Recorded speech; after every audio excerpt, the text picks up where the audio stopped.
Ang tindi mo, Tanya. Kaya pala pinapunta mo ako ng Batangas para magkaroon ka ng pagkakataon na masolo si Henry. Haliparot ka talaga. Wala kang karapatan na sabihan ako ng haliparot. Hindi mo alam kung ano ang totoo. Taon 1985.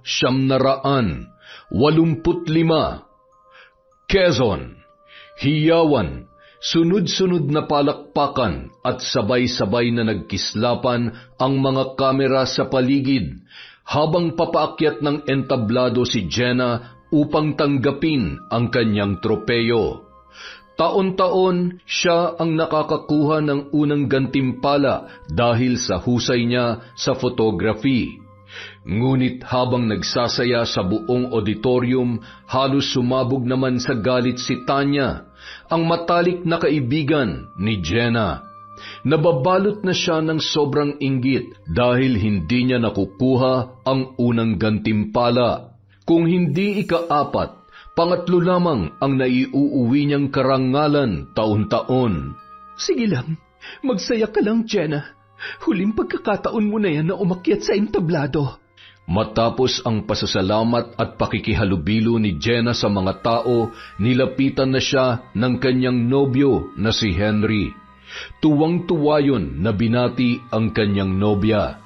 Congratulations, mahal.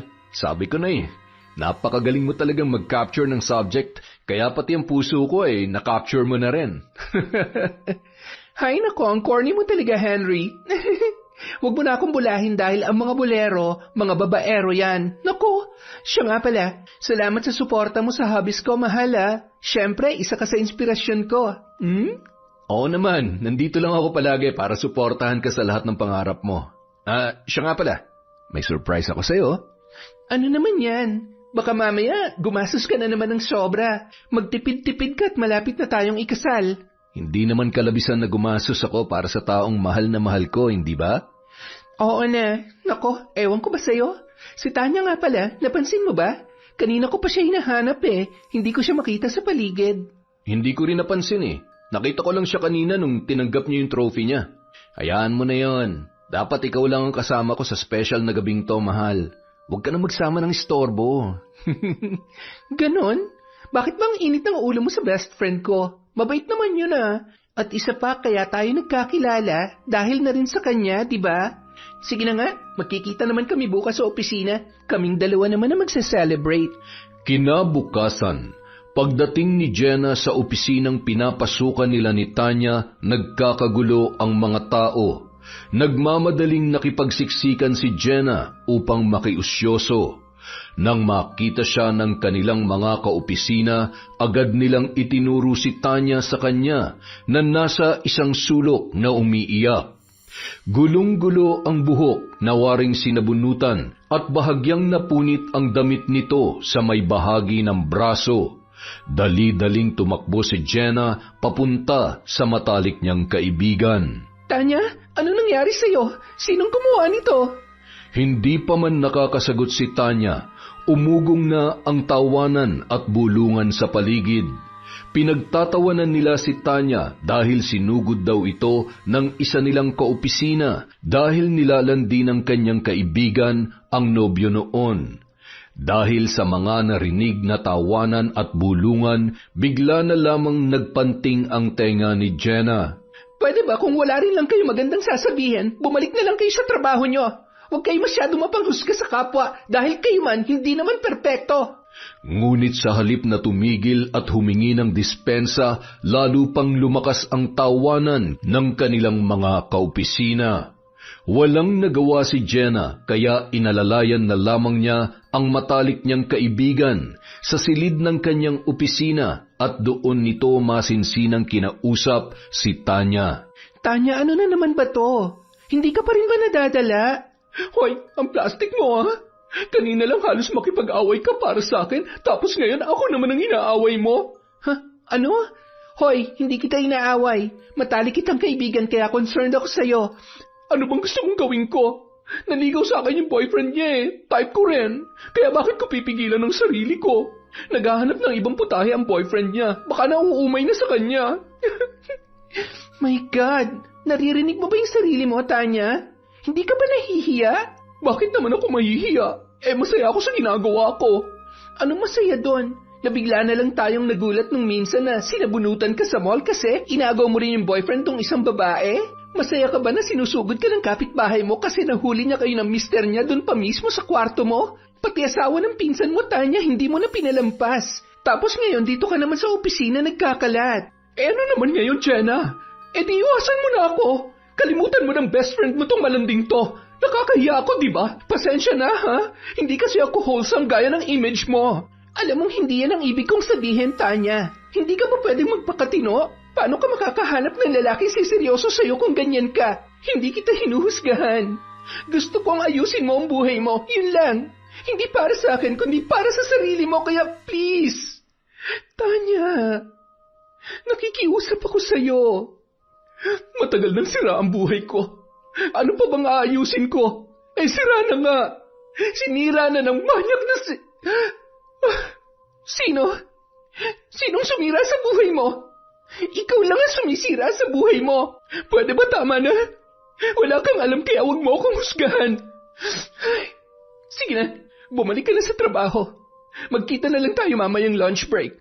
Uuwi na ako. Baka masapak ko lang yung mga kaopisina natin na malakas magparinig. Kala mo naman ang lilinis. Nagdadabog na lumabas ng kanyang opisina si Tanya. Napailing na lamang si Jenna dahil sa katigasan ng ulo ng kanyang kaibigan.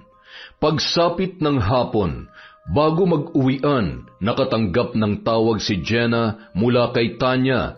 Pinapupunta siya nito sa kanyang bahay dahil nagluto daw yon ng masarap na hapunan para sa kanyang kaibigan. Ay, Ma'am Jenna, tamang-tama po ang dating ninyo. Nakaluto na po si Ma'am Tanya. Ay, wow! Si Tanya talaga nagluto, Manang Lusing? Milagro, ha? Ay, opo, Ma'am. Tumulong lang ako sa kanya pero siya po talaga ang nagluto. Beshi, buti naman nakarating ka kaagad. Halika na, kumain na tayong tatlo ni Manang Lusing. Wow! Mukhang masarap ang niluto mo, ha? Ano to, fiesta? Ano ka ba? Treat ko yan sa'yo kasi nanalo ka na naman ng first prize. Hala? Ako nga ang dapat na mag-treat sa'yo Kaya nga niyaya kita kanina mag-lunch kaso umuwi ka na. Bakit? Porke ba third prize lang ang nakuha ko, wala na akong karapatan na mag-treat sa'yo? Ay, oo nga naman. First prize ka kaya dapat ikaw ang gumastos at hindi ako. Hoy, ano ka ba? Hindi yun ang ibig kong sabihin. Ito naman nagtatampo ka agad? Tama na yan. Baka kung saan na naman mapuntay ang usapan ninyo. Kumain na lang tayo at nasa harap tayo ng grasya. Hindi maganda na nagbabangayan sa pagkainan. Sorry na, best friend. Tara na nga, kain na tayo. Mga paborito ko itong niluto mo Kanina ka pa kasi Alam mo naman kanina pa mainit ang ulo ko. Ay, siya nga pala, Jenna.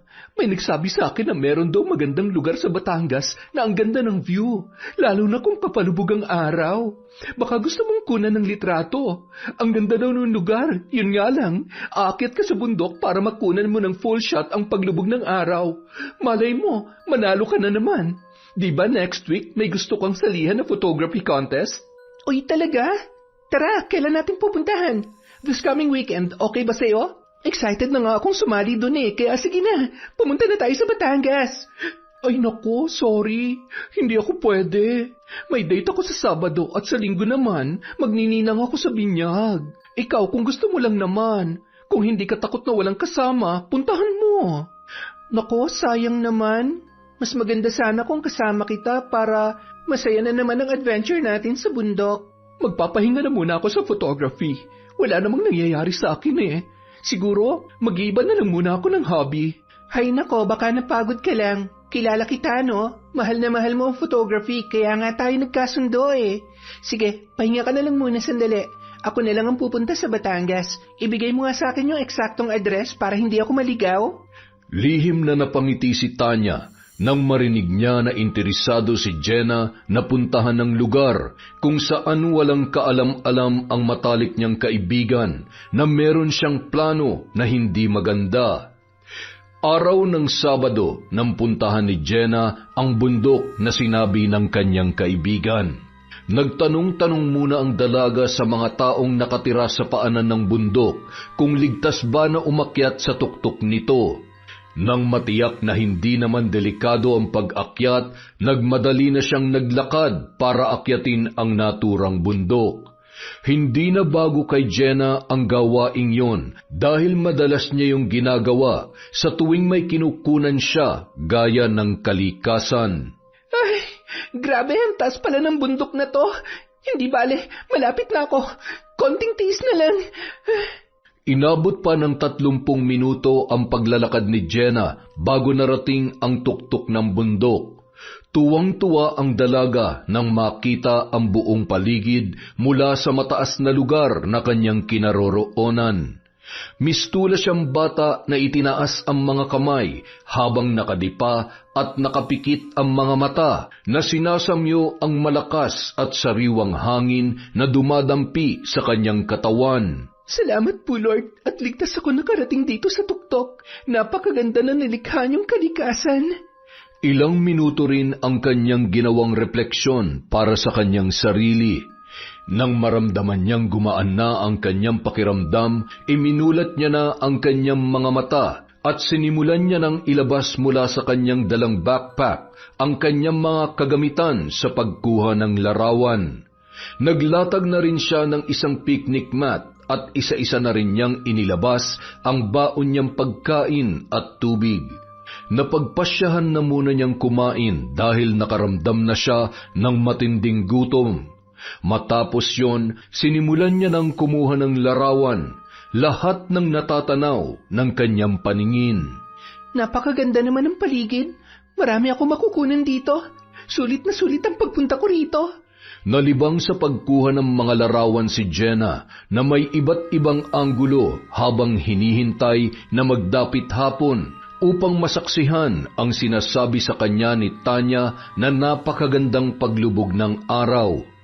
Ngunit hindi pa man lumulubog yon ay napakislot na sa kanyang kinatatayuan ang dalaga. Bahagya siyang huminto at dahan-dahang iginala ang mga mata sa buong paligid. Ha? Ano yun? Parang may ibang tao dito bukod sa akin. Naglakad-lakad si Jenna habang pinakikiramdaman ang buong lugar.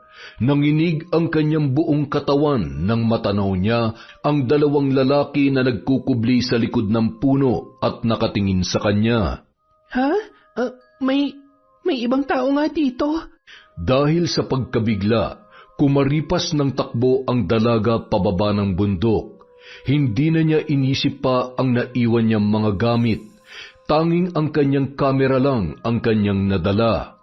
Ngunit hindi pa man nakakalayo si Jenna, biglang bumulaga sa kanyang harapan ang isang lalaki na mabalasik ang itsura at tadtad ng tato ang buong braso at muka. Nakangisi yun sa kanya na lalong ikinatakot ng dalaga. Dahan-dahang umatras si Jenna at mabilis na tumakbo sa kanyang pinanggalingan. Ngunit laking gulat niya dahil nasa likuran niya na ang isa pang lalaki na kasama nito at bigla siyang dinakma noon. Sino kayo? Anong kailangan niyo? Bitawan niyo ako! Saklala! Walang nagawa ang pagsigaw at pagpupumiglas ni Jenna dahil mas malakas ang dalawang lalaki na pinagtulungan siyang hawakan at kaladkarin. Halos mamaus na ang dalaga sa pagsigaw kahit na alam niya na wala namang makakarinig sa kanya. Para mapigilan siya sa paggawa ng ingay, sinikmuraan siya ng isang lalaki dahilan upang siya ay mahimatay. At nang mawalan ng malay si Jenna, pinasan siya ng lalaki habang nakasunod ang kasama nito na nagsilbing bantay sa buong paligid. Samantala, nang gabing yon, sa bahay naman ni Tanya, Ma'am, nasa sala po si Sir Henry. Hinahanap po kayo. Sige, susunod na ako. Mga ilang minuto rin ang lumipas bago lumabas ng silid si Tanya. Malakas ang kabog ng kanyang dibdib dahil alam niyang hinahanap ni Henry si Jenna. Pinilit nitong kumilos at maging kaswal sa harap ng kanyang kaibigan. Oh, Henry, naligaw ka. Anong kailangan mo? Manang Lusing, pakibigyan nga po dito ng juice si Henry. Wag na po, Manang. Okay lang po ako. Sige po, Manang. Kung tapos na po kayo sa kusina ay magpahinga na kayo. Nang makaupo na ang dalawa sa sofa, pabulong na kinausap ni Henry si Tanya. Bakit hanggang ngayon wala pa si Jenna? Aba, malay ko ba? Siguro na traffic o may ibang pinuntahan. Bakit dito mo siya hinahanap? Bakit kasi inengganyo mo pa siya magpunta doon? At bakit hindi ka sumama? Bundok yun, Tanya. Delikadong umakyat na mag-isa sa bundok. Di sana sinamahan mo siya. Panay ka naman reklamo eh. Tsaka, sanay na mamundok si Jenna kahit nung hindi pa kayo nagkakakilala. Ilang minutong nanahimik si Henry. Maya-maya, dahan-dahan siyang lumapit kay Tanya at mahigpit niya yung hinawakan sa braso. Sige, total wala naman si Jenna. Sa iyo na muna ako magpaparaos. Namimiss ko na kasi yung araw na natikmang kita eh. Bitawan mo ako. Hindi mo na ako kayang pabuyin ngayon, Henry. Bitawan mo ako. Pasimpleng isinalya ni Henry sa sofa si Tanya at galit na nagbanta. Pigil ang galit nito dahil ayaw niyang marinig ni Manang Lusing ang mga sasabihin niya sa dalaga. Sige, okay lang. Madali lang naman akong kausap. Mas gusto mo yatang kumalat ang balita sa probinsya natin na sumama ka sa akin kaya iniwan mong nobyo mong si Arthur na tatanga-tanga. Hayop ka! Sinungaling ka! Hindi yan totoo! Manyak ka! Ikaw ang sumira sa relasyon naming dalawa ni Arthur! At sino naman ang maniniwala sa'yo? Balitang-balita na nga dito na kung sino-sinong lalaki na lang ang pinapatos mo. Kahit si Jenna, hindi ka paniniwalaan. Pwede ba? Umalis ka na! Alis naman ako pero kailangan kong mailabas to. Pakiusap, umalis ka na! Patahimikin mo na ako! Iniwan ko na nga si Arthur kahit na mahal ko siya. Ano pa bang gusto mo? Sige, pumalag ka pa. Bukas na bukas din sira ang reputasyon mo sa baryo natin. Hindi na nakaimik pa si Tanya. Tanging impit na pagluha na lang ang kanyan nagawa habang itinatayo siya ni Henry at iginiya patungo sa silid ng dalaga. Naiipit siya sa sitwasyon at pananakot sa kanya ng kanyang kaibigan. Wala siyang magawa dahil ayaw niyang mabahiran ng dungis ang kanyang pamilya sa probinsya kung sakaling magpakalat ng kung ano-anong kasinungalingan si Henry kapag sinuway niya ito sa kanyang mga kagustuhan. At mas lalong ayaw niyang mabulgar ang katotohanan na isa siyang biktima ng panghahalay. Natatakot at nahihiya siya sa sasabihin ng kanyang mga kalugar. Ngunit ang hindi nila alam ay palihim silang pinagmamasdan ni Manang Lusing mula sa silid nito. Bagamat hindi niya naririnig ang naging usapan ni Henry at Tanya dahil may kalayuan sa sala ang kanyang silid, para sa kanya, sapat na ang kanyang nakita upang magkonklusyon ang matanda na may lihim na relasyon sina Henry at Tanya na makita niyang pumasok ang dalawa sa silid ng dalaga. Naku po, babaero pala itong si Sir Henry. Tinuhog yung magkaibigan. At itong si Ma'am Tanya naman, ahas naman palang babaeng ito. Pati matalik niyang kaibigan ay inahas niya. Grabe! Kawawa naman si Ma'am Jenna. Niloloko lamang nila. Ay nako! Pagpasok sa silid ni Tanya, nanlaban na siya sa lalaki. Parang awa mo na, umalis ka na. Tigilan mo na ako. Sinira mo na ang buhay ko. Tama na, Henry. Ako masusunod kung kailan ko gustong tumigil. Sa ngayon, hindi pa ako nagsasawa sa katawan mo kaya wala kang karapatang umayaw. Sa inis ni Henry, itinulak niya ang dalaga sa kama at sinimulang paghahalikan sa kung saan-saang parte ng katawan. Mistulang hayuk na hayuk sa laman ang binata habang panay naman ang panlalaban ng babae. Ang kapal na mukha mong umayaw, ha? Ano ka? Virgin? Hayop ka! Mamatay ka ng manyak ka! Sige, sumigaw ka pa at mag-skandalo. Kapag pinuntahan tayo dito ni Manang, dila mo lang ang walang latay. Napakasama mo! Dahil sa ginawa ni Tanya, napikon ang lalaki. Dahilan upang pagsasampalin siya nito. Hindi siya tinigilan ni Henry hanggat hindi tumitigil ang babae na patuloy sa pagpalag sa kanyang kagustuhan.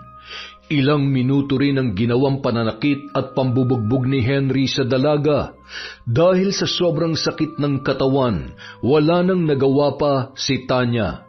Muli na naman siyang naging alipin ng makamundong pagnanasa ng binata. Nagtagumpay na naman yon na magpakasasa sa kanyang katawan buong magdamag. Madaling araw na nang lubayan niya si Tanya at umalis nang wala man lamang paalam. Samantala, hating gabi na nang magising si Jenna. Nagulat ang dalaga nang makita niyang nakatali ang kanyang mga paa at kamay. Lalong nahintakutan nang mapagtanto na nasa loob na siya ng isang bahay kubo at tanging paandap-andap lamang na gasera ang kanyang kasama sa loob ng maliit na silid. Diyos ko, bakit ako narito? Anong lugar ba to? Natatarantang sinubukan niyang tanggalin ang makapal na lubid na mahigpit na nakatali sa kanyang mga kamay. Kalaunan siya na rin ang sumuko dahil nagsusugat na ang kanyang balat, ngunit hindi niya pa rin yun matanggal. Saklolo! Tulungan niyo ako! Makailang ulit na sumigaw at humingi ng tulong si Jenna, ngunit tanging mga kuliglig at ingay ng mga palaka ang naririnig niya sa paligid.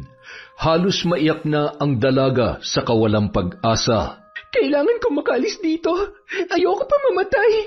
Diyos ko, tulungan niyo po ako, parang awa niyo na. Kinabukasan, walang imik na dumulog sa hapagkainan si Tanya, ni hindi nito binati ang kasambahay na si Manang Lusing, na tahimik din siyang pinagsisilbihan. Pasulyap-sulyap lang ang matanda sa dalaga, ngunit palihim itong natatawa tungkol sa natuklasan niya sa kanyang amo at kay Henry. Maya-maya pa, tumunog ang telepono na nasa sala, kaya nagmamadali yung pinuntahan ni Manang Lusing. Ma'am Tanya, may naghahanap po sa inyo. Lalaki po. Gusto raw po kayo makausap. Dali-daling tumayo sa kanyang kinauupuan ang dalaga. Sa sobrang galit niya kay Henry ay nakalimutan niyang may hinihintay siyang tawag mula sa isang grupo na inutusan niya para kidnapin si Jenna. Kumusta? Nagawa niyo ba? Biglang nag-iba ang ekspresyon ng mukha ni Tanya nang marinig ang sinabi ng kanyang kausap sa kabilang linya. Bakas sa mukha ng dalaga ang galit na kanyang pinipigilan. Ano? Anong hindi niyo nakita? Sa dami ng mga tauhan mo, hindi niyo siya nakita? Sige, hintayin mo ako't pupuntahan kita. Ano ba yan, mga palpak? Nagmamadaling inilapag ni Tanya ang telepono at pumasok sa kanyang silid. Mabilis siyang nagbihis at nakasimangot na nagpaalam kay Manang Lusing. Manang, ikaw na munang bahala dito, ha? Kumain ka na lang. Huwag mo na akong hintayin dahil hindi ko alam kung anong oras ako makakauwi mamaya. Ay, sige po, ma'am. Mag-iingat po kayo. Pagkatalikod ng dalaga, palihim na ngumisi na parang nakakaloko ang matanda. Umiral na naman ang pagkatsismosa nito nang walang malinaw na basehan. Si Ma'am Tanya talaga. Ibang lalaki na naman ang kausap. Kagagaling nga lang ni Sir Henry dito Ang hilig sa lalaki, hindi makontento sa isa. Ay nako.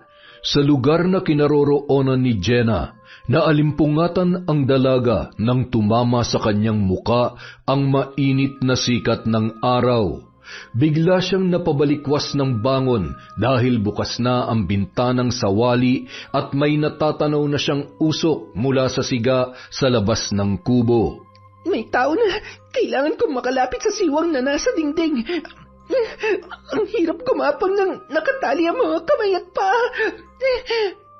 Ilang minuto rin ang lumipas bago nagawang makarating ni Jenna sa may dingding. Dali-dali siyang sumilip sa siwang, ngunit pagkadismaya lang ang kanyang nakita sa labas ng kubo.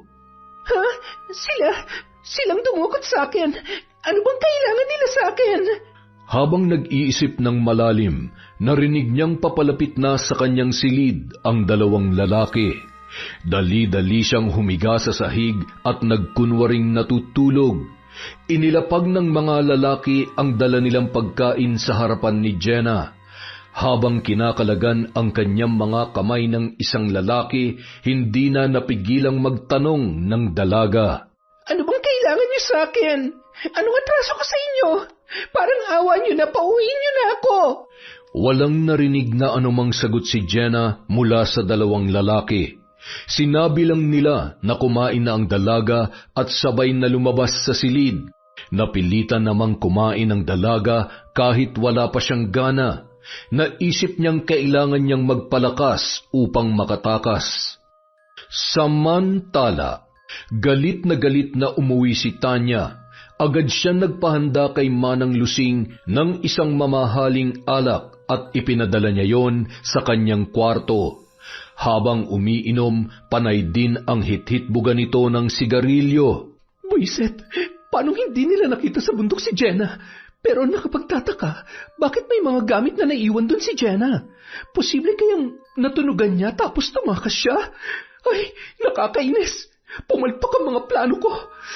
Pero, nasaan kaya si Jenna? Dapat nagpunta na siya sa akin. Makalipas ang ilang araw. Oh, Henry, ano ginagawa mo dito sa opisina? Wala dito si Jenna. Kahapon pa raw hindi pumapasok. Yun na nga eh. Bakit siya nawawala? May kinalaman ka ba sa pagkawala niya? Aba, huwag mo akong pinagbibintangan ha. E di report mo sa pulis. Kinakabahan na nga rin ako kung ano na nangyari sa kanya eh. Mukhang may kinalaman ka talaga eh. Pinapunta mo siya doon tapos hindi ka sumama. Hindi ko siya pinilit, Henry. Kaharap si Manang Lusing na nag-uusap kami. Kagustuhan niyang pumunta doon kahit wala siyang kasama kaya hindi ko nakontrolado kung ano nangyari sa kanya. Mag-imbestiga ka para malaman mong dahilan. Kapag nalaman ko na may kinalaman ka sa pagkawala ni Jenna, humanda ka sa akin. Natatawa namang tiningnan lang ni Tanya ang binata habang papaalis ito na hindi man lamang nagpaalam at galit na galit sa kanya. Good luck sa'yo kung malalaman mo na ako ang may pakana. Ngunit kahit hindi pumalpak ang plano ni Tanya, malaking palaisipan pa rin sa kanya kung ano ang nangyari sa kaibigan. Gusto niyang malaman kung may ibang nagsabotahe sa kanyang mga plano. Samantala, sa kinaroroonan ni Jenna ay tahimik lamang ang dalaga. Maraming mga tanong ang naglalaro sa kanyang isipan. Marami rin siyang plano kung paano matatakasan ang mga tao na dumukot sa kanya. Kailangan kong makatakas. Siguradong kapag nalaman ng mga magulang ko sa Amerika na nawawala ako, mag-aalala ang mga yon. Sana hinahanap na rin ako ni na Henry at Tanya. Malamang nag-aalala na rin sila. Diyos ko, tulungan niyo po ako.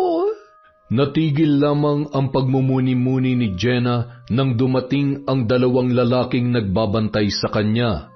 Tinanggal nila ang tali sa kamay ng dalaga at inabot nila ang isang sulat. Nakakunot noon niyang binuksan ang sulat at binasa. Ha? Ano? 2 milyong piso? Saan ko naman kukunin ang ganito kalaking halaga? Bakit ayaw humarap sa akin ng mastermind nyo? Duwag ka mo siya. Ang kapal na mukha niya magparansom ng milyones. Hindi ako mayaman. Halos maiyak na si Jenna nang malaman mula sa dalawang lalaki na kung hindi siya maglalabas ng 2 milyon ay papatayin nila ang dalaga. Pakisabi sa boss nyo na duwag siya. Paano ako makakapagbigay ng 2 milyong piso kung sa akin siya manghihingi? Kinulong nyo nga ako dito. Bigyan niya kamo ako ng access para makontak ko mga magulang ko, tanga. Nang makalabas na ang dalawang lalaki, tuluyan nang napaiyak si Jenna. Ayokong mag-alala mga magulang ko, kaya kailangan makatakas ako sa lugar na to sa lalong madaling panahon. Hindi ako magbabayad ng ransom. Kinagabihan. Sige lang, magpakalasing kayong dalawa. Oras na makatulog kayo, tatakasan ko na kayo. Ilang oras din ang hinintay ni Jenna hanggang sa makatulog na sa kalasingan ang dalawang lalaki. Nagmamadali siyang gumapang papunta sa baso na iniwan sa kanya habang kumakain ng hapunan. Dinampot niya ang baso at kahit nakatali ang kanyang mga kamay ay buong lakas niya yung hinagi sa dingding upang mabasag. Nakakainis! Bakit hindi ka mabasag? Makisama ka naman, kailangan ko nang makatakas dito. Nanggigigil na dinampot ulit ng dalaga ang baso at sa ikalawang pagkakataon, Ubod lakas niya itong muling ibinato at sa wakas ay nagawa niya na yung basagin. Dali-dali niyang dinampot ang isang piraso na may matulis na dulo at yon ang ipinanghiwa niya sa lubid na nakatali sa kanyang mga kamay. Sige pa, konti na lang mahihiwa na kita. Habang hinihiwa ang lubid, panay din ang sulyap niya sa dalawang lalaki na tulog na dala ng kalasingan. Naroon pa rin ang kanyang takot na magising ang mga yon. Nakahinga lang siya ng maluwag nang tuluyan ng maputol ang lubid sa kanyang mga kamay. Salamat po, Diyos ko. Itong tali na lang sa paang sobrang higpit. Ang hirap kalasin. Nang tuluyan niya ng makalas ang tali, hindi na siya nag-aksaya pa ng panahon. Dahan-dahan siya nagpunta sa bintana at maingat na tumalon. Madilim ang buong paligid at hindi alam ni Jenna kung saang direksyon siya pupunta. Nakakatakot. Bahala na. Ang mahalaga, makalayo ako dito. Huminga ng malalim si Jenna bago tuluyang tumakbo ng napakabilis. Sa sobrang dilim ng paligid, makailang beses siyang nadapa. Masukal ang lugar kung saan siya napadpad, ngunit hindi siya tumigil sa pagtakbo kahit na hindi niya na alam kung saan siya dadalhin ng kanyang mga paa. Pagod na ako. Bakit wala akong makitang kalsada o mga bahay man lang? Nagpatuloy sa pagtakbo ang dalaga. Hindi niya na alintana kung ilang beses nang may tumamang sanga sa kanyang muka at katawan dahil sa dilim ng buong paligid. Ipinagdasal na lamang niya na wala siyang makasalubong na mabangis na hayop sa masukal na gubat. Ilang oras din siyang hindi tumigil sa pagtakbo hanggang sa may natanaw siyang isang kubo at sa di kalayuan ay nakita niya ang kalsada. Nagmamadali siyang lumapit sa kubo upang humingi ng tulong at makiinom, ngunit biglang nagbago ang kanyang isip. Hindi na. Baka kakilala lang nila mga kumidnap sa akin. Simula ngayon, hindi na ako dapat kaagad magtiwala. Halos mapugto na ang hininga ni Jenna habang binabaybay ang kalsada. Nabuhayan siya ng loob nang may natanaw siyang sasakyan na puno ng gulay. Malayo pa lamang iwinigayway niya na ang kanyang mga kamay upang huminto ang sasakyan. Oy, Ineng, gabing-gabi na. Anong ginagawa mo dito? Naku, tulungan niyo po ako. Meron pong kumidnap sa akin. Kailangan ko pong makauwi sa amin. Mabuti na lamang mabait ang mag-asawa na nagtitinda ng gulay. Nais pa sana nilang tulungan ng dalaga upang mag-report sa mga pulis, ngunit tumanggi na si Jenna. Nalaman din niya sa mag-asawa na siya ay nasa Mindoro. Maraming salamat po sa tulong ninyo. Hindi ko po ito makakalimutan. Ay, walang anuman, iha. Mag-iingat ka, ha? Pag uwi mo sa inyo, balitaan mo kami, ha? Ay, teka, ayaw mo ba talagang mag-report sa mga pulis? Naku, hindi na po. Baka may koneksyon din po ang kumidnap sa akin sa mga pulis. Hindi ko naman po nilalahat pero ayoko na po magtiwala. Ang layo po pala ng pinagdala nila sa akin. Sa Batangas po nila ako kinidnap pero sa Quezon City po ako nakatira. Awang-awa ang mag-asawa kay Jenna. Binigyan nila ng pera ang dalaga upang may maipamasahe siya sa bangka patawid ng Batangas pauwi sa Maynila. Hindi sukat akalain ni Jenna na mayroon pa siyang makikita roon na mga tao na mayroong mabuting puso. Maraming salamat po talaga. Pangako po, kapag naayos ko ng problema ko, babalik po ako sa inyo upang magpasalamat at makabawi sa mga kabutihan niyo sa akin. Ay nako, wag mo nang isipin yon. Sige na, mag-iingat ka. Kinabukasan, magbubukang liwayway na nang sapitin ni Jenna ang bahay ni Tanya. Papungas-pungas pa si Manang Lusing na pinagbuksan siya ng pintuan. Gulat na gulat yon nang makita ang dalaga. Nako, Ma'am Jenna, ano po nangyari sa inyo? Bakit po ganyan ang itsura niyo? Papasukin niyo muna ako, Manang. Pakitawag po si Tanya. Kailangan kong tulong niya. Ay, sige po, ma'am. Hali kayo. Ay, wala nga po pala si Ma'am Tanya. Kagabi pa po siya hindi umuuwi. Saan po ba kayo nang galing? Ang balita ko ay hindi ka na umuwi simula nung pumunta ka sa Batangas. May nangyaring hindi maganda sa akin, Manang Lusing, kaya gusto ko pong makausap si Tanya. Sana naman kaya gumala ang babaeng yun? Ma'am Jenna, hindi naman po sa nakikialam ako pero hindi ko po maatim na hindi sabihin sa yung nalaman ko. Sana po ay huwag ka magalit sa akin. Bakit? Ano po yan, Manang?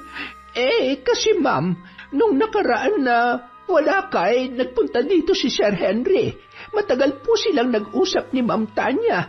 Pagkatapos po nila mag-usap, pumasok sila sa kwarto ni Ma'am Tanya. Madaling araw na po nung umuwi si Sir Henry. Ano? Manang, totoo ba yung sinasabi nyo? Huwag po kayong gumawa ng kwento. Mahal na mahal ako ni Henry at alam ko na hindi magagawa sa akin yun ni Tanya. Ma'am Jenna, bakit naman po ako magsisinungaling sa inyo? Naaawa lang po ako sa inyo kasi ang bait-bait nyo tapos niloloko lamang kayo ng dalawa. Nasa iyo na ma'am kung maniniwala ka sa akin o hindi. Parang mauupos na kandila na napasandal na lamang sa sofa ang dalaga. Sunod-sunod na pumatak ang kanyang mga luha dahil sa nalamang kataksilan ng dalawang tao na pinakamalapit sa kanya. Manang, alis na po ako. Maraming salamat po sa lahat. Pwede po bang huwag niyo na lamang sabihin sa kanila na nagkita tayo? Pakiusap, Manang Lusing. Kaligtasan ko po ang nakasalalay dito. Kaya po ako nawala ng ilang araw. Kinidnap po ako. Ngayon po nagdududa na ako sa kanila. Sus Mariosep, malamang nga ay may kinalaman ang dalawa sa nangyari sa'yo. Huwag ka mag-alala. Walang makakaalam na nagkita tayo. Sige na, umalis ka na at baka dumating na si Tanya. Mag-iingat ka, Ma'am Jenna. Nagmamadaling umuwi si Jenna sa kanyang apartment. Kumuha lang siya ng ilang pirasong damit at umalis na rin kaagad gamit ang kanyang kotse. Dumaan siya sa bangko at nag-withdraw ng malaking halaga. Pagkatapos ay nag-check-in sa isang hotel at doon na siya naligo at kumain ng almusal. Matapos kumain, bumalik na siya sa kanyang silid at nagpasya na muna siya matulog dahil sa sobrang pagod. Samantala, bumabaha ng alak at pulutan sa bahay ni Henry habang kainuman ang kanyang mga barkada. Masayang-masaya ang binata habang ipinagyayabang ang nalalapit nilang kasal ni Jenna. Sige lang mga pre, kapag nakasal na kami ni Jenna, mas marami pang inuman ang pagsasaluhan natin. Ibang klase ka talaga, tol. Ang lupit mo. Habang masayang nakikipag-inuman ng binata, ay nakatanggap siya ng tawag. Ilang minuto rin itong nakipagtalo sa kanyang kausap sa kabilang linya. At nang matapos ang naturang tawag, ay halos ibato ni Henry ang kanyang telepono. Ang tatangan nyo! Isang babae lang natakasan pa kayo! Hindi malaman ng lalaki ang gagawin. Maya-maya, kinausap niya ang kanyang mga kabarkada na kailangan niya nang umalis dahil merong emergency. Pagkaalis ng mga lalaki, agad naman itong nagpunta sa apartment na tinutuluyan ni Jenna. Anak ng... nakauwi na siya. Wala na rin yung kotse dito. Saan ka nagpunta, Jenna? Saglit na nag-isip si Henry. Naisip niya na kay Tanya yun pumunta kaya nagmamadali niyang pinaharurot ang kanyang kotse papunta sa bahay ni Tanya. Dahil sa sobrang traffic, hapon na nang makarating si Henry. Naabutan niya ang dalaga ngunit hindi niya gaanong maidetalye ang pagtatanong dito dahil may bisita yon na ipinakilala sa kanya na nobyo raw ng dalaga. Uy, may bisita ka pala. Gusto ko lang sanang magtanong kung may balita ka na kay Jenna. Wala pa rin eh. Ikaw ang boyfriend niya, diba? Dapat inire-report mo na sa pulis ang pagkawala niya. Sige, kung hanggang bukas wala pa rin balita, ire-report ko na talaga. Kung sakali mapadaan siya dito, balitaan mo ako agad ha. Paano? Alis na ako. Mukhang nakakaistorbo na ako sa inyo eh. Ay, ang gagaling magdrama ng dalawang ito ah. Ni hindi man lang nagalit si Sir Henry na may ibang lalaki si Ma'am Tanya. Nako, ito yata yung sinasabi nilang trip-trip lang kahit may sabit. Ay nako, nakakadiri itong amo ko. Sayang, maganda pa naman. Haliparot lang talaga. Samantala, sa hotel kung saan naka-check-in si Jenna, tahimik yung nagmumuni-muni sa harap ng bintana habang umiinom ng alak. Sobrang sakit ng kanyang nararamdaman sa ginawang pagtataksil sa kanya ng dalawang tao na malapit sa kanyang puso. Bakit ganun? Bakit nagawa niyo akong traidorin? Ano bang kasalanan ko sa inyo? Plano niya nang isuplong ang dalawa sa pulis, ngunit wala siyang matibay na ebidensya laban kina Tanya at Henry. Ayaw niyang pumalpak ang kanyang plano at gusto niyang panagutin ang dalawa kapag sigurado na siya sa kasalanan na pagpapakidnap sa kanya. Bukas hintayin niyong paghihiganti ko, mga taksil. Hindi naman dalawin ng antok si Henry. Alam niya nang nakatakas si Jenna, ngunit ang kanyang ipinagtataka ay bakit hindi ito nagpapakita sa kanila ni Tanya. May alam kaya si Jenna? Pero imposible. Duda ako kay Tanya. Baka palihim na siyang nakikipagkita doon. Alam kong gaganti sa akin yun dahil sa ginawa ko sa kanya. Kinabukasan, maagang naligo si Jenna. Pagkatapos kumain ng almusal, nag-check out na siya sa hotel at dumiretso na sa isang mall. Namili siya ng mga bagong damit at pagkain. Halos mapuno ang kanyang sasakyan sa dami ng kanyang pinamili. Tamang-tama na to para kahit magtagal ako sa probinsya, may nakaredy na akong pagkain at damit. Mahirap na maubusan. Pagkatapos maipasok ang lahat ng kanyang pinamili sa loob ng kotse, naghanap naman siya ng public phone. Naisip niyang yun ang gamitin upang hindi siya madaling mahanap ni Tanya at Henry. Umpisahan na natin ang laro, mga taksil. Una niyang tinawagan ang matalik niyang kaibigan na si Tanya. Hello Tanya, si Jenna to. Kumusta ka na? Pasensya ka na ha, medyo naging busy lang ako lately. Uy Jenna, saan ka ba nagpunta? Nag-aalala na kami sa'yo. Saan ka ba ngayon? Pupuntahan kita. Miss na kitang bruha ka. Nako, wag mo na akong alalahanin. Okay naman ako. Ay nako, hindi pwede. Kailangan magkita tayo ngayon. Ano bang ginagawa mo at nasaan ka ba? Wag mo na nga akong hanapin. Baka matanggal ka pa dyan sa trabaho mo sisihin mo pa ako. Tumawag na nga pala ako sa HRD natin. Nagpaalam muna ako na may emergency lang akong aasikasuhin. Ay nako, ang daya mo talaga. Mamayang hapon magkita tayo, susunduin kita. Ay nako, wag kang makulit. Sige na, babay na. May pupuntahan pa ako. Pakibantayan nga pala yung boyfriend kong babaero, ha? Baka matulog sa kung saan-saang kandungan yan, May sasabihin pa sana si Tanya sa kanyang kaibigan, ngunit binabaan na siya ng telepono noon. Nangingiti naman na parang nakakaloko si Jenna habang tinatawagan naman nito ang kanyang nobyong si Henry. Hello? Sino to? Hi, mahal. Kumusta ka na? Jenna? Ikaw ba yan? Oh, ano ba nangyari sa'yo? Ikaw, kumusta ka na? Okay lang ako, mahal. Pasensya ka na, ha? May mga inaasikaso lang kasi akong bagong negosyo. Kapag naayos ko na tong deal na to, siguradong kikita ako ng 2 milyon. Magiging milyonaryo na tayo, mahal. Ganun ba? Nasaan ka ba ngayon? Pupuntahan kita. Miss na kita, mahal Secret! Sisikapin ko muna maisara ang deal ko bago tayo magkita. Gusto ko kasi kapag ikinasal tayo, bongga. Kaya konting tease lang, mahal. Jenna, nobyo mo ko. Kaya may karapatan akong malaman kung nasaan ka. Nag-aalala na ako sa'yo. Ikaw talaga? Huwag ka na mag-alala. Kayang-kaya akong sarili ko. Hindi ako boba, mahal, kaya huwag mo akong alalahanin. Pakibantayan mo nga pala si Tanya. Haliparot pa naman ang babaeng yon. Baka mapahamak siya. Ano ba, Jenna? Ang tinatanong ko kung nasan ka ngayon, wala akong pakialam kay Tanya. Matanda na yun para bantayan ko pa, no? Sige na, mahal. Dumating na yung kausap ko. Bye! Gigil na gigil si Henry nang bigla siyang pagbabaan ng telepono ng kanyang nobya. Bakit parang wala lang kay Jenna yung nangyari sa kanya? Sigurado ko na may alam na siya. Pero, imposible. Ay, ano bang pinaplano mo, Jenna? Alam kong may plano ka dahil may binanggit kang 2 milyon. Tuwang-tuwa naman si Jenna habang papasakay ng kanyang kotse. Siguro umiikot ng puwet ang dalawang yon. Nagdesisyon si Jenna na umuwi na lang muna sa probinsya sa Bicol at doon na lang muna magtago sa bahay ng kanyang tiyo Melchor.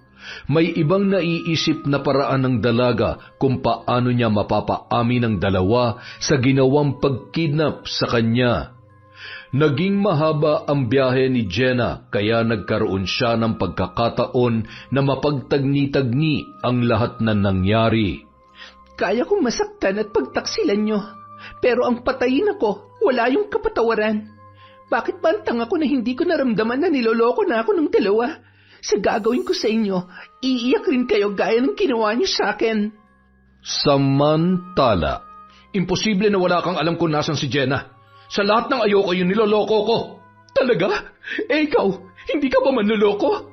Pag nalaman niya mga kahiyupang ginagawa mo sa akin, hindi ba panloloko yon? Huwag mong ubusin ang pasensya ko, Tanya.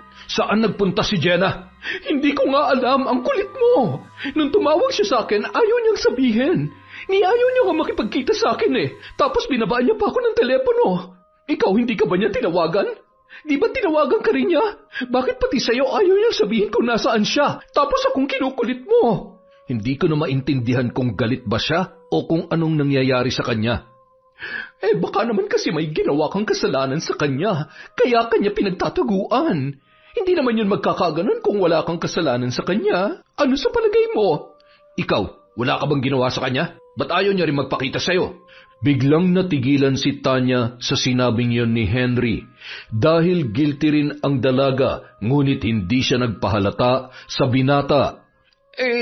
Siguro alam niyang sa akin ka pupunta dahil magkaibigan naman tayo, kaya pati sa akin nagtatago siya. Hayaan mo na nga lang muna yun, baka nagpapalamig lang ng ulo.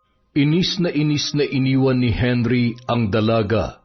Hindi siya nanghihinayang kung sakaling magkahiwalay sila ni Jenna. Ang pinanghihinayangan niya ay ang 2 milyong piso na pera na naging bato pa. Kailangan kong malaman kung nasan si Jenna. Kung kailangan kidnapin ko siya ulit, gagawin ko. Lumalatag na ang dilim nang makarating si Jenna sa bahay ng kanyang tiyuhin sa Bicol. Nasurpresa ang matanda nang makita ang kanyang pamangkin. Tao po? Chong Melchor? Sino ba yan? Sandali lamang at malabo na ang mata ko. Chong, si Jenna po ito. Sino ka mo? Parang hindi kita kilala. Si Chong talaga. Si Jenna po ako. Anak ni Evelyn, yung kapatid nyo. Naku, Hineng. Hindi kita kaagad nakilala. Parini at pumasok ka na. Ibang-iba na kasi ang itsura mo ngayon. Mas lalo kayatang gumanda. Nako, ang Chong talaga. Masyado po kayong bolero, pero bakit wala pa rin kapalit ang tiyang sa puso nyo? Para naman po may katuwang kayo dito sa bahay. Hindi na. Walang kapalit sa puso ko ang tiyang mo. Ikaw naman, ang balita ko'y malapit ka na raw ikasal. Sabi yun ng mga pinsan mo na puro chismosa. Baka malabo na pong matuloy ang kasal, Chong. Kaya nga po ako pumunta dito kasi gusto ko pong humingi sa inyo ng tulong.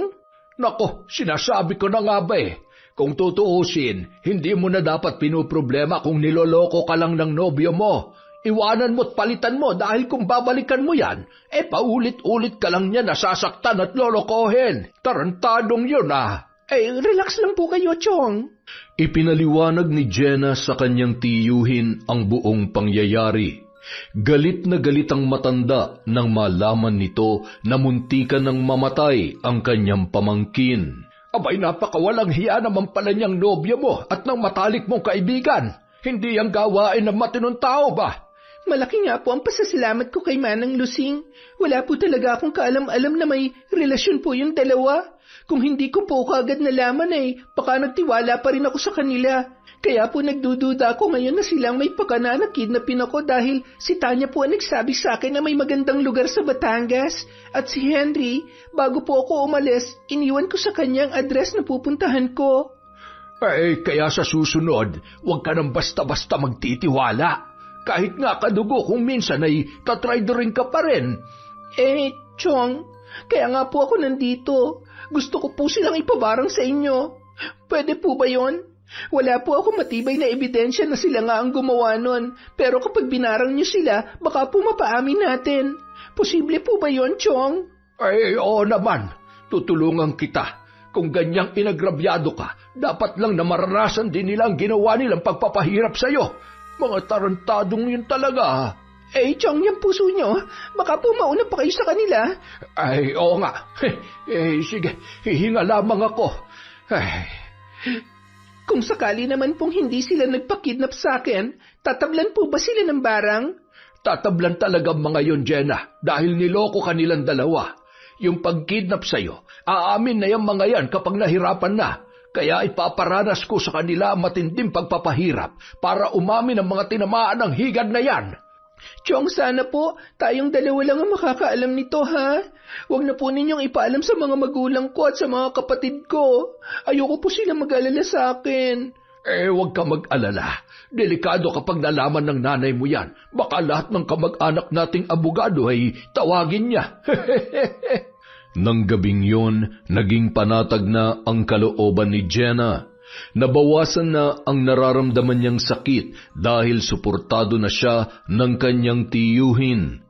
Unti-unti na rin niyang natatanggap na hindi niya kailangan ang isang nobyong manloloko at ahas na kaibigan. Kinabukasan, maagang nagising si Jenna dahil hanggang sa loob ng kanyang silid ay nanunuot ang amoy ng tinapa at sinangag na niluluto ng kanyang tiyuhin. Nagmamadali na siyang bumangon at naghilamos at nagsipilyo na rin bago dumulog sa hapagkainan. Naku, Chong Melchor, sobrang namiss ko ang paborito kong tinapa at sinangag na kaning mais. Iba talaga dito sa probinsya. Sige na, kumain na tayo't mamaya ay aalis ako. Uumpisahan ko ng pagkalabit sa mga taong nanakit sa'yo. Bakit po pagkalabit? Bago yun, ha? Pagkalabit para matauhan. Bakit naman kasi kung sabihin barangin at baka may makarinig pa. Kaya gwapo ko pa naman tapos mambabarang pala. Ay, si Chong talaga. Ganyan nga pamangkin, tumawa ka lang. Tawanan mo lang ang mga taong walang kwenta. Kalimutan mo sila sa buhay mo. Ikaw na munang bahala dito, ha? Bukas pa ako makakabalik. Sige po, Chong. Mag-iingat po kayo. Nung araw ding yun, nagtungo sa tabing dagat si Melchor. May dala siyang isang garapon na puno ng alupihang dagat. Nag-usal siya ng isang dasal na Latin at pinakawalan niya ang mga yon. May isang piraso siyang iniwan sa garapon at doon niya ipinasok ang litrato ni Henry. Pagkatapos ay binalot niya yon ng itim na tela at itinali sa isang puno ng bakawan. Sige, Henry, makipaglaro ka mamaya sa pagtaas at pagbaba ng tubig. Mararanasan mo ang sakit ng kapangyarihan na dulot ng karagatan. Pagkatapos niyang maisagawa ang ritual ng pambabarang kay Henry, nagtungo naman siya sa isang bundok. May inilabas din siyang isang garapon na puno ng insekto na nahahawig sa mga uod, ngunit itim ang kulay. Habang ikinakalat ang mga yon, kasabay noon ay inuusalan niya ng panalangin na Latin, kung saan-saan nagsigapangan ang mga uod at tuwang-tuwa siya na pinagmamasdan ang mga yon. Ito ang pinakapaborito kong barang. Tingnan natin ang magiging kahihiyan mo. Inaas mo ang nobyo ng pamangkin ko, ha? Pagsisisihan mo ang ginawa mong yon. Kinabukasan. Parang ang sama ng pakiramdam ko, Tinatamad akong pumasok sa opisina para akong lalagnatin. Dahil hindi maganda ang pakiramdam, muli yung pumikit at natulog. Maya-maya, bigla siyang napabalikwas ng bangon dahil may naramdaman siya na gumagapang sa kanyang hita. Nataranta ang dalaga dahil pagtingin niya, may mga itim na uod na gumagapang sa kanya. Diyos ko po, bakit may mga uod dito? Manang lusing! Manang! Humahangos namang dumating ang kasambay sa kwarto ni Tanya at maging ito ay nagulat sa kanyang nakita. Hala, ma'am, bakit po ba'y mga uod sa hita ninyo? Saan po yan ang galing? Ano ka ba? Hindi ko rin alam. Kumuha ka ng walis o kaya, ewan ko, kahit na anong pamalo. Ay, opo ma'am, sandali lamang po. Bilisan mo, parang ang dami nila. Takang-taka si Tanya kung saan nanggagaling ang mga uod na itim na gumagapang sa kanyang mga hita. Ngunit maya-maya pa naramdaman niya na nagmumula yun sa kanyang pagkababae. Agad siyang tumakbo sa banyo at hinubad ang kanyang shorts at panloob na salawal. Ano to? Bakit may lumalabas na maraming uod sa ano ko? Manang, nasan ka na ba? Nako ma'am, bakit parang dumami ang uod? Ay, nakakatakot naman po. Hindi ko alam. Anong gagawin ko? Eto ma'am, walisin niyo. Ay, mali pala. Walisin ko po. Dali-daling winalis ni Manang Lusing ang napakaraming uod na gumagapang sa buong hita at mga paa ni Tanya. Ang iba ay pinaghampas ng matanda upang mamatay. Hindi po yan mauubos ng walis lang, Manang. Lumalabas siya mula sa pagkababae ko. Di, hugasan niyo po yung tahong niyo. Ang pagkababae niyo. Sabunin niyo po na mabuti para mamatay ang mga uod na yan. Nagmamadaling sinabon ni Tanya ang kanyang pagkababae. Diring-diri ang dalaga dahil nahahawakan niya ang mga uod habang sinasabon niya yon. Ngunit habang binubuhusan niya ito ng tubig, ay lalo pa yon dumarami. Manang Lusing, parang ayaw maubos. Aray, sumasakit na rin ang tiyan ko. Ma'am, baka naman po hindi sa pagkababae niyo lumalabas ang mga uod na yan. Baka po sa puwet niyo galing yan. Subukan niyo kayang uminom ng pamurga. Yung, ano nga bang pangalan nun? Kumbantrin, ma'am. Tama, inom po kayo ng kumbantrin. Manang, hindi to bulate. Uod to. Ay, sorry po, ma'am. Kasi magkaparehas naman po ang itsura nila. Halos maiyak na si Tanya dahil hindi na siya makaalis ng banyo. Hindi siya pwedeng bumalik sa kanyang higaan dahil gagapang sa kanyang kama ang mga uod. Manang, pakitawagan po ang kaibigan kong doktor. Papuntahin niyo siya dito, please. Samantala, sa bahay naman ni Henry, nagkakagulo na ang kanyang pamilya. Aray, ang sakit. Bakit lumalaki ang tiyan ko? Tulungan niyo ako. Dalhin niyo ako sa ospital. Pagdating sa ospital, walang nakitang anumang sakit kay Henry. Ngunit ang ipinagtataka ng kanyang mga magulang at kapatid ay may mga oras na lumalaki at lumiliit ang kanyang tiyan na halos mamilipit na siya sa sakit. Maging ang kanyang mga doktor ay hindi maipaliwanag kung ano ang nangyayari sa binata. Ang buong akala ni Henry ay yun lang ang mangyayari sa kanya. Ngunit laking gulat ng lahat nang bigla siyang sumuka ng mga alupihang dagat. Ang ibang mga alupihan ay hindi sa bunganga ni Henry nagdaan, naglabasan yon sa kanyang ilong. Nang makita ng kanyang mga magulang ang mga alupihang dagat, doon lang nila napagtanto na ang kanilang anak ay binabarang. Si Jenna. Sa tingin ko si Jenna may kagagawan nito. Walang nagawa ang mga magulang ni Henry kundi ang ilabas siya sa ospital. Napagdesisyonan nila na sa albularyo na lamang nila dadalhin ang kanilang anak. Ilang linggo rin ang lumipas, ngunit walang albularyo ang nakapagpagaling sa binata. Malaki na ang ibinagsak ng kanyang katawan dahil wala na siyang ganang kumain at hindi na rin niya makayanan ang sakit na nararamdaman sa tuwing lumalaki ang kanyang tiyan. Hindi ko na kaya. Gusto ko nang mamatay. Samantala, Ma'am Tanya, kumain po kayo kahit kaunti lamang. Namamayat na po kayo. Mas lalo kayong manghihina kung hindi po kayo kakain. Hindi ko na alam ang gagawin ko, Manang Lusing.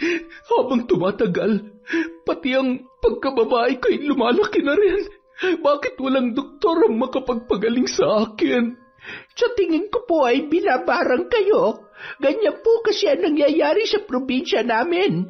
May mga lumalabas na kung ano-anong kulisap o insekto sa katawan ng tao na binabarang. Sigurado ka ba, Manang?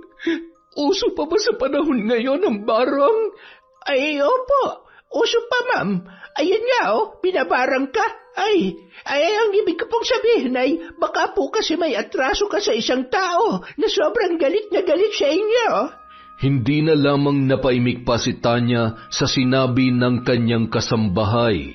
Naisip niya kaagad ang kanyang matalik na kaibigan na si Jenna ang nagpapabarang sa kanya. Kung totoo nga ang barang, baka nga si Jenna ang may kagagawan nito. Matagal na siyang hindi nagpapakita sa amin ni Henry, pero imposible yon dahil wala naman siyang alam sa ginawa ko. Sa Bicol, habang kumakain ay masinsinang kinausap si Jenna ng kanyang tiyong Melchor. Ano ngayon ang plano mo, Jenna? Babawiin ko na ba ang ginawa kong pambabarang sa nobyo mo at sa matalik mong kaibigan? O gusto mo silang tuluyan? Huwag po muna, Tiyong Melchor. Bukas po, luluwas ako sa Maynila at pupuntahan ko sila. Titingnan ko po kung aamin na yung dalawa. Ay, delikado yung iniisip mo. Baka pagdiskitahan ka ng mga kamag-anak nila, lalo na ng nobyo mo. Huwag po kayo mag-alala, Tiyong. Ako na po ang bahala. Hindi naman po ako pupunta doon na mag-isa lang. Sige. Basta mag-iingat ka, ha? Bumalik ka lang kaagad kung hindi magiging maganda ang lakad mo. Salamat po sa lahat ng tulong ninyo, Tiyong Melchor. Kinabukasan, maaga pa lang ay bumiyahe na si Jenna pabalik sa Maynila.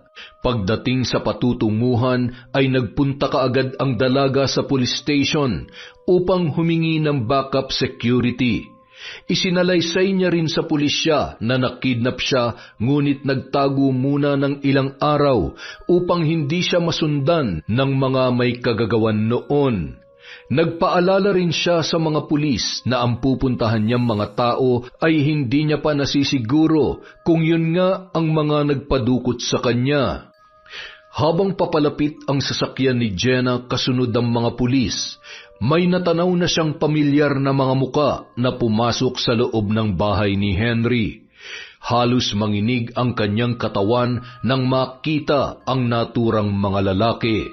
Sir, bilisan po ninyo. Yung mga taong pumasok sa loob ng bahay ng nobyo ko, sila po ang kumidnap sa akin. Sigurado po ako.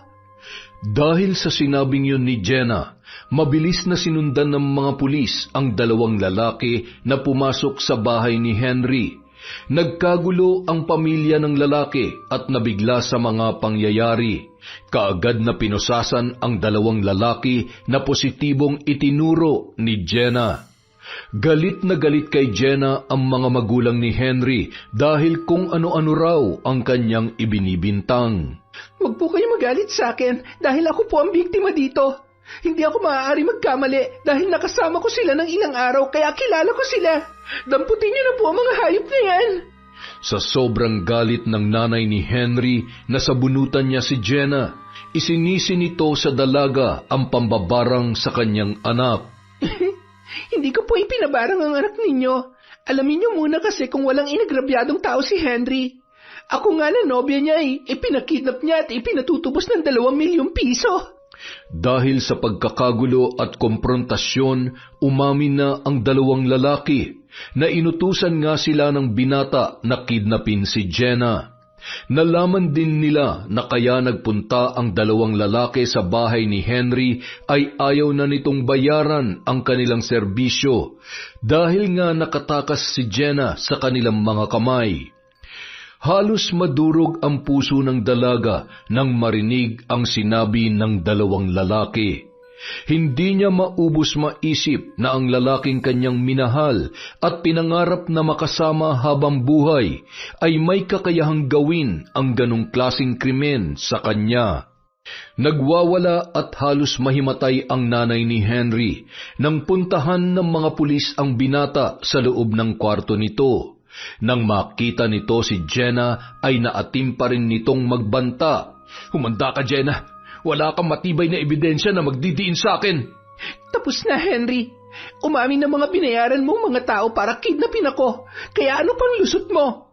Matapos ang pagsasampa ng kaso laban kay Henry at sa dalawang lalaki na kumidnap kay Jenna, pinuntahan naman nito si Tanya upang kumprontahin. Ay, Ma'am Jenna, kumusta po kayo? Mabuti naman po at napadalaw kayo dito. Kumusta na po Manang Lusing? Nandyan po ba si Tanya? Ay, nasa kwarto niya po, ma'am. Kaya lang po ay hindi maganda ang lagay ngayon ni Ma'am Tanya. Bakit, Manang? Anong nangyari sa kanya? Nako, para pong pinabarang. May naglalabasan pong mga itim na uod sa kanyang doon. Muntik nang mapahagalpak ng tawa si Jenna sa kanyang narinig, ngunit pinigilan niya lang ang kanyang sarili. Hindi niya akalain na mismong ari ng kanyang kaibigan ang pagdidiskitahan ng kanyang Chong Melchor. Loko rin tong si Chong. Talagang doon niya pa binarang ang babaeng yun? Pagkabukas ng pintuan, nagulat pa si Tanya nang makita ang kanyang kaibigan. Tanya, kumusta na? May sakit ka raw?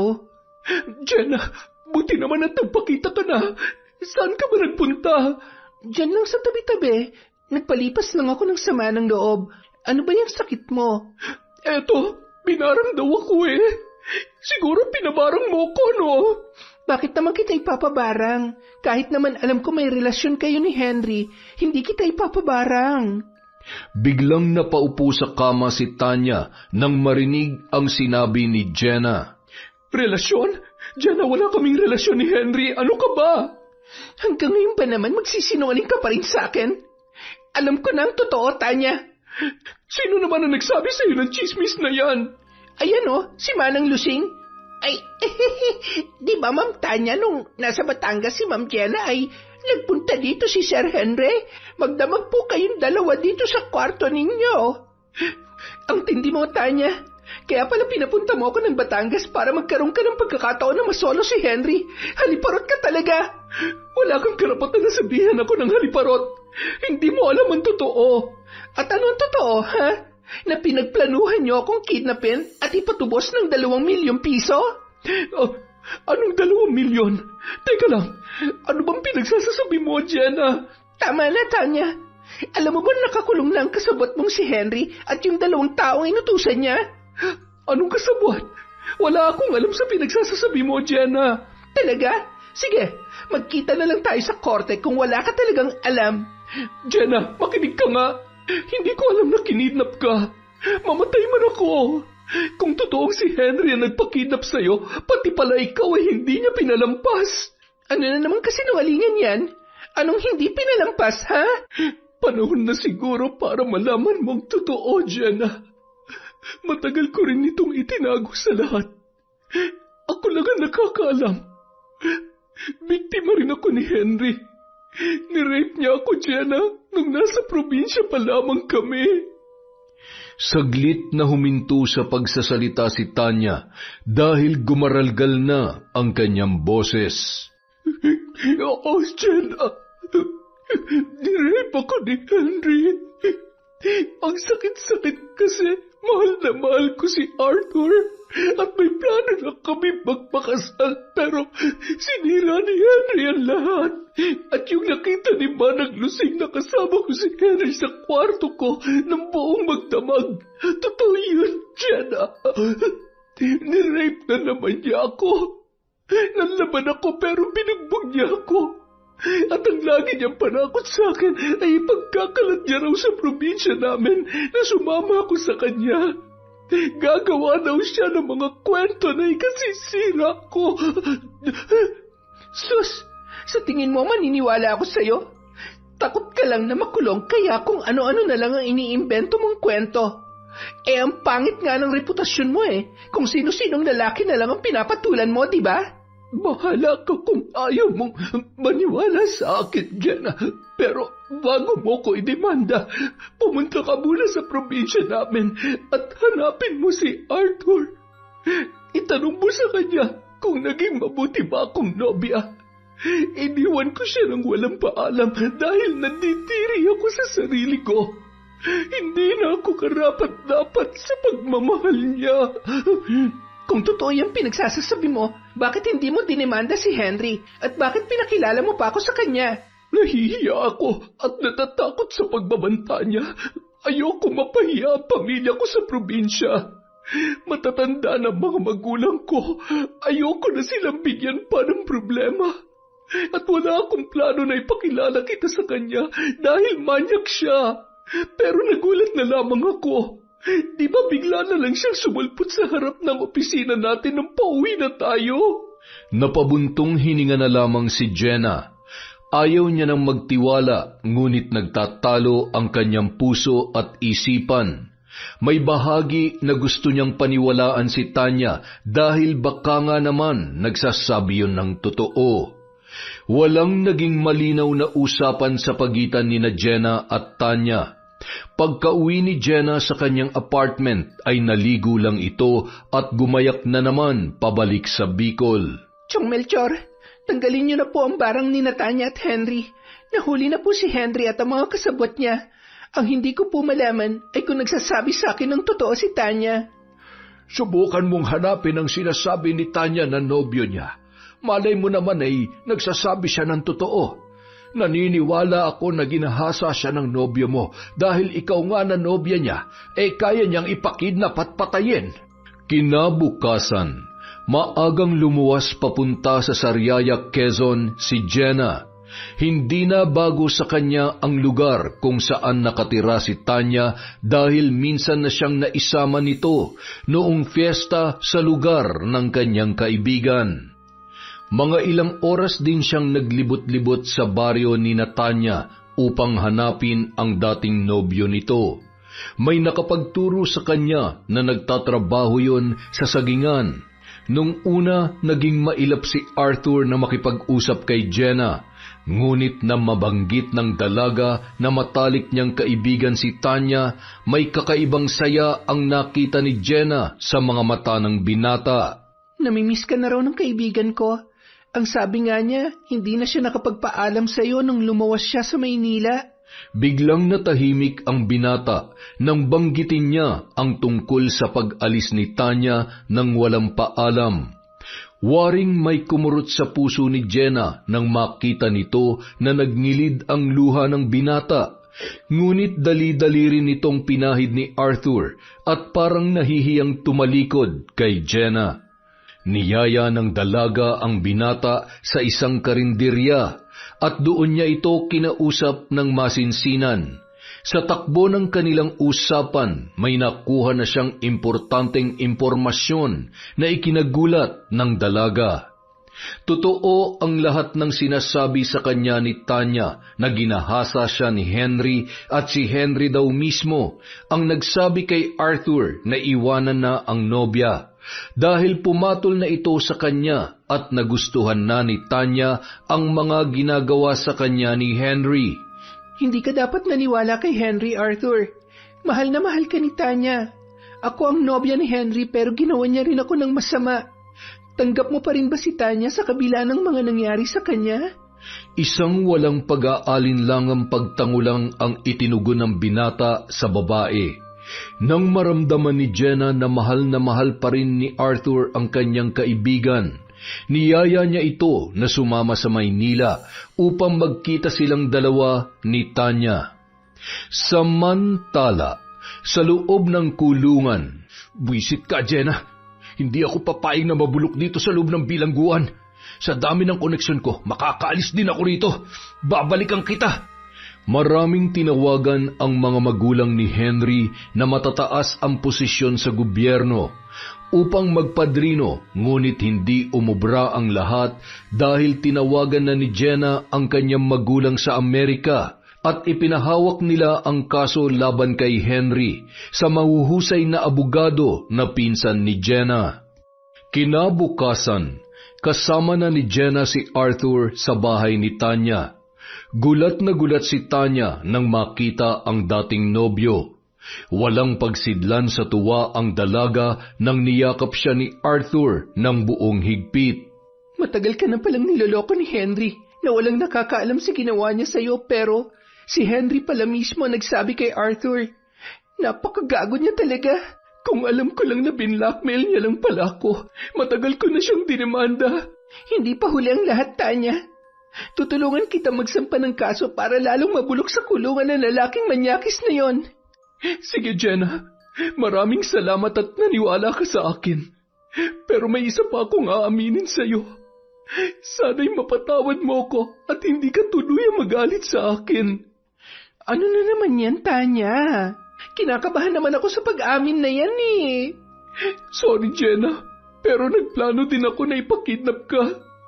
Kasi inggit na inggit ako sa'yo, kaya nga pinapunta kita ng Batangas eh. Pero yung mga inutusan ko, hindi ka raw nakita. Yun pala, naunahan na sila ng mga tao ni Henry.